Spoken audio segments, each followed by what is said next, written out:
देखिए, बात एक है कि ये जो सरकार है उसकी संवेदनहीनता की पराकाष्ठा है कि जिस ढंग से दीपक को अपनी जान देनी पड़ी, उससे लगता है कि जो सरकार है उस सरकार का कहीं भी जन कल्याण से दूर दूर तक का कोई वास्ता नहीं है। 2-3 साल से वो काम कर रहा था, उसके पास अपना एक एक्सपीरियंस था।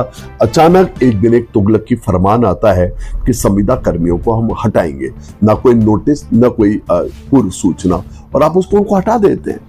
तो ये कौन सा तरीका होता है? और सबसे दुर्भाग्यपूर्ण बात है कि जब वो प्रिंसिपल सेक्रेटरी हेल्थ से मिलने जाता है तो उसको धक्के देके बाहर निकाला जाता है। जब आप ऐसे में आप धक्के देके बाहर निकालेंगे तो जाहिर सी बात है लोगों को पीड़ा, लोगों को तकलीफ होना लाजमी है, बजाय कि उसकी बात को सिंपैथेटिक सुना जाता। और सबसे बड़ी बात तो दुर्भाग्यपूर्ण बात है कि एक्सपीरियंस लोगों को आप कर क्या रहे हैं कि जिनके पास एक्सपीरियंस है उनको हटा के आप नए लोगों को करप्शन के आधार पे आप भर्ती कर रहे हैं।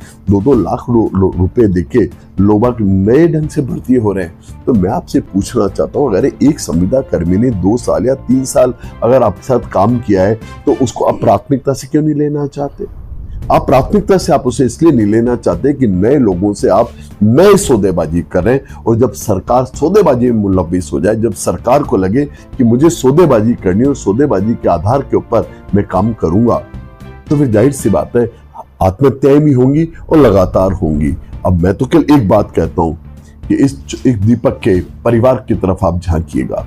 इसके एक पत्नी है और पत्नी के प्रेग्नेंट पत्नी है, एक छोटा बच्चा है, घर में कोई कमाने वाला नहीं है। आप इसको मुआवजा दीजिए, इसको 1 करोड़ रुपए दीजिएगा, इसके आश्रित को सरकारी नौकरी दीजिएगा, और बाकी जो बच्चे हुए लोग हैं, नए लोग आत्महत्या नहीं कर ले, इसका भी ख्याल रखिएगा। तो इसका ख्याल कल आप एक ही तरह से रख सकते हैं कि जब आप भर्तियां करें तो इन एक्सपीरियंस लोगों को प्राथमिकता दें।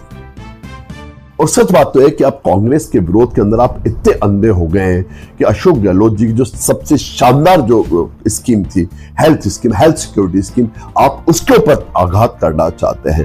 और आप उस पर आघात करते करते अब राजस्थान के युवाओं की आप हत्याएं करने लग गए। सच बात तो यह है कि सरकार ये हत्यारी सरकार है जो केवल स्वास्थ्य सेवाओं को, अशोक गहलोत जी, क्योंकि स्वास्थ्य के लिए जब भी कोई आदमी हॉस्पिटल जाता है उन्हें अशोक गहलोत जी का सुशासन याद आता है।